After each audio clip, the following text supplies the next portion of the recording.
ఏందిరా పెళ్లి చేసుకోరంటే పెళ్లి చేసుకోను. ఏందమ్మా నీకు వయసు పెరిగిపోతుంది పెళ్లి చేసుకో అంటే పెళ్లి చేసుకోను. ఎందుకంట ఎన్ని సంబంధాలు వచ్చినా రిజెక్ట్ చేసేస్తారు. ఎన్ని సంబంధాలు వచ్చినా ఎంత మంచి ఇదిగో అబ్బాయిలను అమ్మాయిలను చూపించినా ఈరోజు ఈనాటి దినాల్లో ఉన్నటువంటి యవ్వన కుర్రకారు ఏం చేస్తున్నారంట, నచ్చట్లేదు.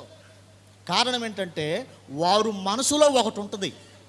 మా ఊర్లో ఒక ఆయన ఉన్నాడు. నేను చిన్నపిల్లవాడుగా ఉన్నప్పుడు మా నాన్న మా అమ్మ వాళ్ళు చెప్తా ఉండేవాడు. ఏమని చెప్పేవాడు అంటే, సీమోన్ ఆయన పేరు.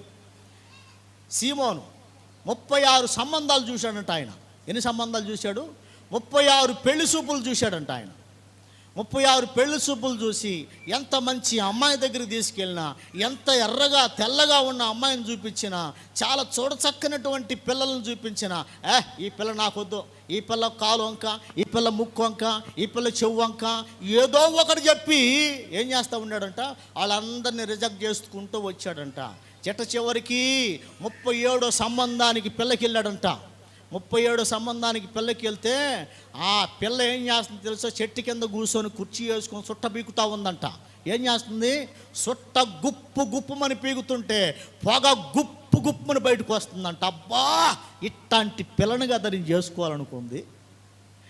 అసలు ఇట్లాంటి పిల్ల ఏడాది దొరికిద్దా నానా, ఈ పిల్లే కావాలి అని మండు పట్టాడంట. అరే, ఆ పిల్లని చూడబోతే నల్లగా ఉంది, ఇదిగో సొట్టేమో భయంకరం దాగుతుంది, ఆ పిల్లకు గూనుందరా, వద్దురా అంటే లేదు నా కళ్ళతో చూడన్నానా, నేను ఏదేమైనా సరే ఈ పిల్లని చేసుకోవాలి.